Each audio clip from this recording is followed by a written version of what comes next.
नमस्कार, आप देख रहे हैं ब्रेकिंग बिहार। मैं सुमन कुमार अभी मौजूद हूँ राबड़ी देवी के आवास पर और देखिए तेजस्वी यादव अभी इस काफिले में हैं और अभी निकले हैं राबड़ी आवास से।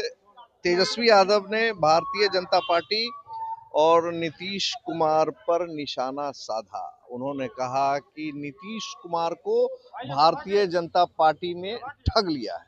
जब पत्रकारों द्वारा ये सवाल किया गया कि नीतीश कुमार के नेता उनके पद छोड़ने के बाद से रो रहे हैं, तकलीफ में हैं, परेशानी में हैं, इस पर तेजस्वी यादव का कहना है कि ये नकली आंसू है और मीडिया को देखकर ये लोग आंसू बहा रहे हैं। क्या कुछ कह रहे हैं तेजस्वी यादव, आप सुने। नीतीश कुमार ने सर आगे दे दिया।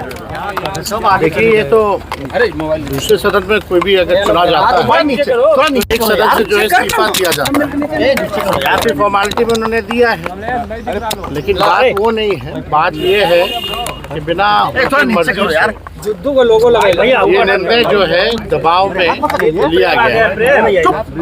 जाहिर सी बात है कि बिहार में भाजपा के लोगों ने नीतीश जी को तो ठगा ही, साथ ही साथ बिहार की जनता को भी ठगने का काम किया। नीतीश जी को ठगा। हम लोग शुरू दिन से कहते थे कि उनको मुख्यमंत्री जो है पद पर अगर भाजपा एनडीए की सरकार आती है तो रहने नहीं दिया जाए। आज वही बात जो है साबित हुआ है। दूसरी बात ये भी साबित हुआ कि चुनाव में जो इन लोगों ने धन तंत्र और मशीन तंत्र लगाया था और माताओं बहनों से ये कहा गया था कि 2 लाख रुपए मिलेंगे, चुनाव के समय 10,000 रुपया दिया गया और बाकी बोला गया चुनाव के बाद 1,90,000 रुपया दिया जाएगा। अब कब मिलेगा ये पता नहीं। बिहार की महिला मतदाताओं को भी इन लोगों ने ठगा और यही नहीं बल्कि जो 125 यूनिट फ्री बिजली की जहाँ तक बात थी, जो हम लोगों ने कहा था कि हमारी सरकार आएगी तो 200 यूनिट फ्री बिजली देंगे। तो आज समझिए बिहार में पहले से ही, चुनाव से पहले से ही देश भर में सबसे महंगा बिजली मिलता है। अब जो है बिजली के दरों जो है और जो है बढ़ाई गई है। यानी ये केवल और केवल ठगों की सरकार है। बिहार की जनता को ठगा, नीतीश जी को ठगा। तो जो अपनों को इन लोग ठग सकते हैं तो समझ सकते हैं कि बिहार की क्या स्थिति होने वाली है। गैस हो, डीजल हो, पेट्रोल हो, महंगाई जो है चरम सीमा पर अभी पहुंची। और अभी आप देखिएगा जैसे आपका बंगाल का चुनाव, केरल का चुनाव समाप्त होगा, वैसे पुनः आपका पेट्रोल डीजल की कीमतों में बेतहाशा वृद्धि होगी। तो ये लोग केवल ठग लोग हैं, ठगने का काम कर रहे हैं। बिहार में लॉ एंड ऑर्डर की स्थिति बनी हुई है, सब लोग देख रहे हैं। कोई ऐसा दिन नहीं जहाँ गोलियां ना चल रही हो, लोग मारे ना जा रहे हो, लोगों को कोई इंसाफ नहीं मिल रहा।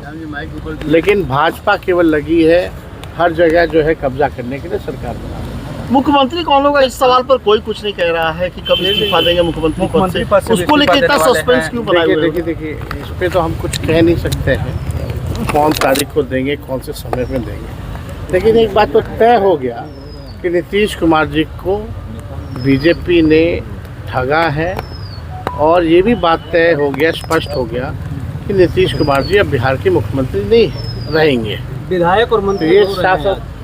अब देखिए कौन लोग रो रहे हैं, नहीं रो रहे हैं। आजकल लोग जो है केवल कैमरा देख करके लोग ड्रामा करते हैं। ऐसे लोगों को एक्टिंग मुबारक हो।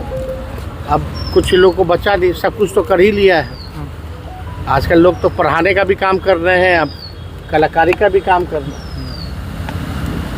तो ऐसे लोगों पे हम क्या टिप्पा टिप्पणी करेंगे। लेकिन बिहार के जो उज्ज्वलंत मुद्दे हैं उसका निष्पादन नहीं किया जा रहा। ओला वृद्धि, जो ओला जो गिरा था जिससे किसान के खेत फसल को जो है नुकसान हुआ था, क्या हो रहा है उसका कोई फ़ायदा दिया गया कि नहीं दिया गया? कोई किसान, मजदूर, गरीब, बेरोजगार, शिक्षा, चिकित्सा के बारे में, कोई पढ़ाई दवाई के बारे में बात ही नहीं कर रहा। कौन आएगा, कौन जाएगा, कौन आएगा। 2012 के बाद से कोई स्टेबल गवर्नमेंट बिहार में नहीं है। जब तक स्टेबिलिटी नहीं रहेगी, स्थिरता नहीं रहेगी सरकारों में, तब तक कहाँ से काम हो पाएगा बिहार का, कहाँ से डेवलपमेंट और विकास हो पाएगा। तो ये सवाल खड़ा होता है। सर, निशांत का कोई राजनीतिक भविष्य है क्या नीतीश जी के इस्तीफा देने के बाद? कैसे देखते हैं? अब देखिए, अब हम इस पर कोई टिप्पा टिप्पणी तो करना नहीं चाहेंगे, लेकिन कोई भी अगर नौजवान राजनीति में आएगा तो हम उसका स्वागत ही करेंगे।